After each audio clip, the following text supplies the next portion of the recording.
Dead leaves crunch underneath.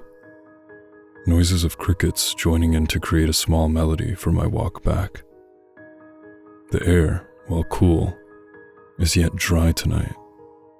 No wind in the trees. The fenced neighborhood, dark, lonely, and quiet, though that being due to the late hour.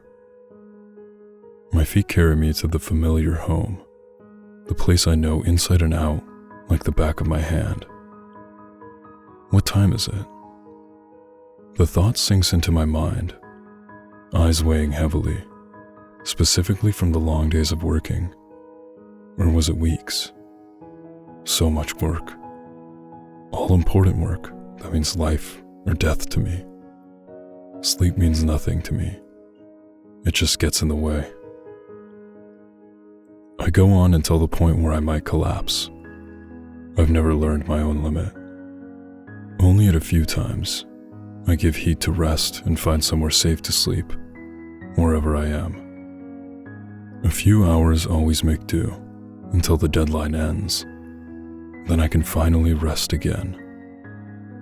I slip past the side gate of the residence in front of me, careful to not push it past 3/4 of the way, or it'll make a horrible racket. The last thing I want is noise. One huge noise that would awake any sleeping soul around. That would just be another nuisance. I don't need more eyes on me. Well, not more than the eyes that have already been looming on me since the beginning, watching my every move, staring, stalking. I approach the backside with that feeling that I'm still being watched. I'd rather use this door where no one can spot me. Safer, less intruding people to catch me from here. Yet, with hesitation, I still have to. No need to look around and check the surrounding area again. Withholding my breath, my eyes scanning the darkness for anything. That feeling still looming over me, crushing its weight on me. I turn my attention back to the door. New locks, a new code. No one can get into this place now without the knowledge of both. I took a deep breath, starting to fiddle with the lock. It jammed quickly on me. Great. A low growl slips past my lips, focusing more on the stubborn lock. A defect, but a welcoming challenge. My teeth grit, my growing focus distracting me between that paranoia of being watched. This damn, stupid lock. I could feel it growing. Those eyes in such an intense stare. The image of a prey being cornered by its predator, just ready to attack and sink into the most vulnerable parts of me. Feeling my heart started to race, I push it all into one final rough shove. Not short after, I am greeted by the heavenly click of it giving way to me. Yes. I slip inside quickly, shutting the door behind me, making sure to lock it back up before moving to the alarm system and placing in the monotonous, long code that I had learned by heart. I scan the dark room, then glance back to the door once more. I keep my gaze fixed onto the door, going through a deep string of thoughts. I stand there, my breathing being the only noise heard. My mind goes from trivial things as the door lock, to then situations leading up to the reason of getting those new locks on the door. Then, it came to me. All the sounds around the place. The shift of things either being placed into a new location or going missing completely. The sudden broken coffee mug in the middle of the floor. That constant sound. I could hear it clearly, echoing, taunting me. Was it all in my head? Drip, drip, drip. It was driving me nuts. Waking to the sound, or coming back inside from a long day away. Always the same sound. Drip, drip, drip. Even thinking of it now makes my blood boil, my heart pound and fall down into my chest with an agonizing pain. I try to shake myself free out of my trance, inhaling quickly. That stopped as soon as security was changed. I gave a nod to myself, my mind reaching the conclusion that, with a bit of grease, the lock will give way without frustration. No need to even bother with turning on the lights. The basement couldn't be too hard to find. I followed my path down the stairs, letting the sounds of my exhausted steps echo loudly on the staircase. A few creak under my weight, always on the 6th and 10th step. The door moved without any impedance. The icy chill of the room hit me, following with a musty smell reaching my nostrils. I stop, unable to recall where I left off, what I was looking for in here. I grumbled as I made my way around the room slowly, the solitary window giving the room a beautiful but unsettling glow from the moon. The light casts an odd and distorting shadow on the hard, rough stone walls. As I keep searching about, my frustration started growing over the amount of useless, annoying things gathering dust in this Cimmerian basement. In the midst of it, I caught a sound. The farther into the end of the room I got, the clearer it became. That sound again. I froze in place, feeling my eyes widen, vision fading into a limited field, as if in a hypnotic trance. I listened to the rhythmic sound, the soft thuds. 1, 2, 3, 4. I whisper under my breath, counting the seconds that pass by with each sound.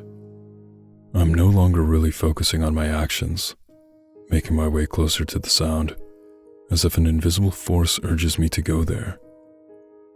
My body moves in front of a leaking pipe, the water softly dripping out its weak point, clearly cracked open with rusting over time. I continued to stand there and just stare. With seconds passing, my mood switched from an unsettling calm to an aggravated state. My eyes gazed down on the leaking pipe with anger.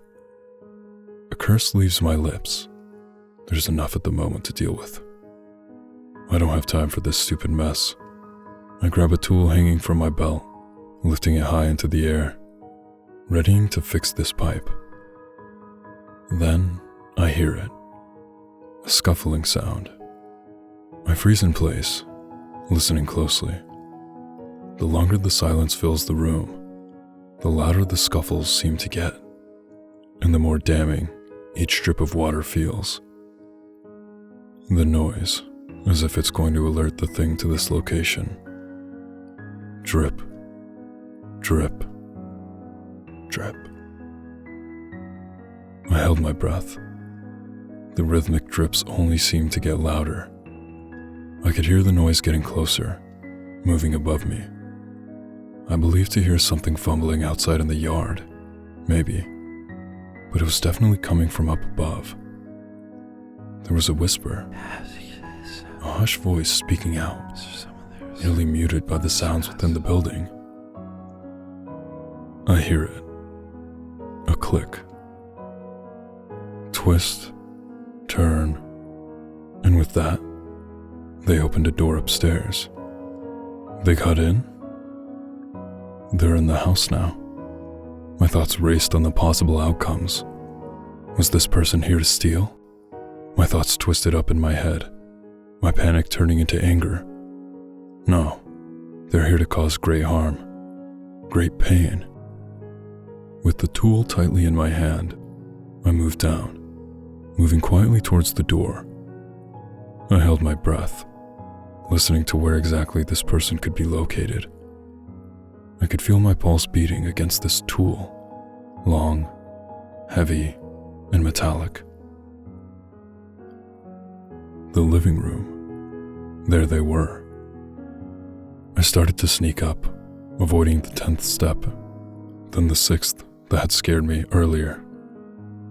I gripped the tool in my hand once more, adjusting my grip on it, At that moment, I knew I was about to do this person more harm than they were thinking of doing unto me. My teeth grit together, breathing slowing so as to become barely audible, my back pressing softly onto the wall. I pondered quickly, guessing the possible forms of attack. I heard them, messing with something metallic. Not a gun, possibly a weapon such as my own? A crowbar? A bat? Doesn't matter. I needed to listen carefully and then attack before they can get to me at all. My knuckles ached with pressure.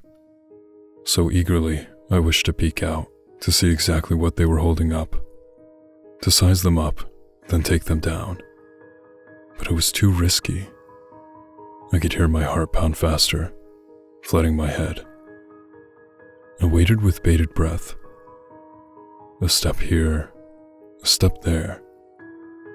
This person's breathing was laboring, still unaware that I know that they're here. That sound of metal, moving and ringing. Their voice was silenced, their steps slowly walking towards me. I felt my eyes widen once again, the tool in a death grip, ready to swing with all my might. Tap, tap, tap. Then silence.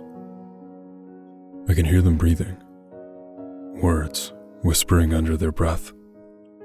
This is definitely a man's voice. He's messing with something, speaking to himself.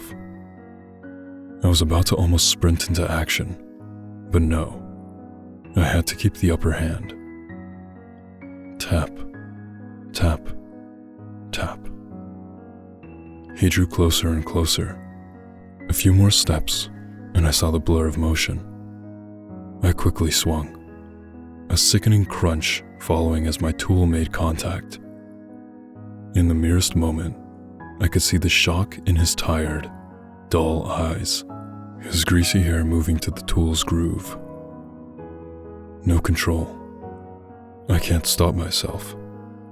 One hit just isn't enough. I swung again and again. He hit the ground. I couldn't stop.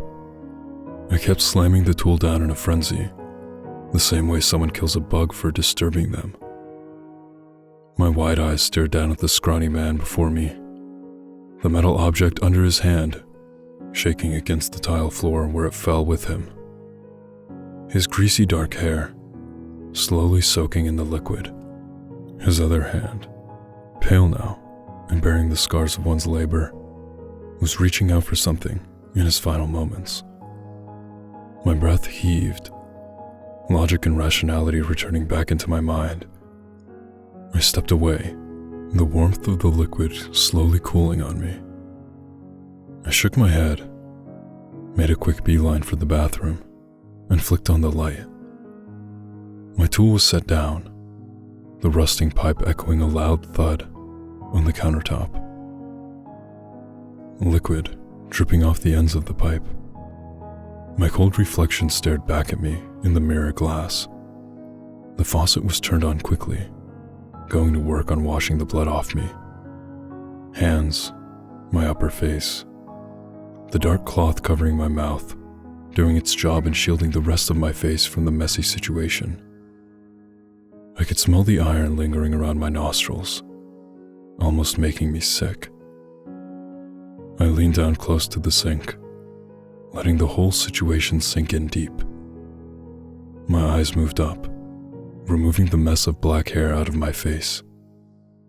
That black, unkempt, greasy long hair. I stare at my reflection for what feels like hours. The mixed color of dead eyes of green and ice-cold blue, staring at the prominent scar upon my forehead, the one that bared a grim reminder and awful memories. I grasped a towel, wiping away the water and any remaining blood on my skin. Too bad my gray shirt held onto a stain a lot easier than the rest of my black clothing. Then I might have been able to forget about it by now. Sighing, My fingers thoroughly brought out a trinket from my vest pocket, staring down the gem hidden safely within the fabric. This trinket seemed to talk to me. It always had. Nathan. Over and over, I heard it call out for me. Maybe it was just my mind playing a trick on me, but that undeniable whisper remained. I slipped back into deep, empty thoughts once more, before I realized I had been staring at the gem this entire time.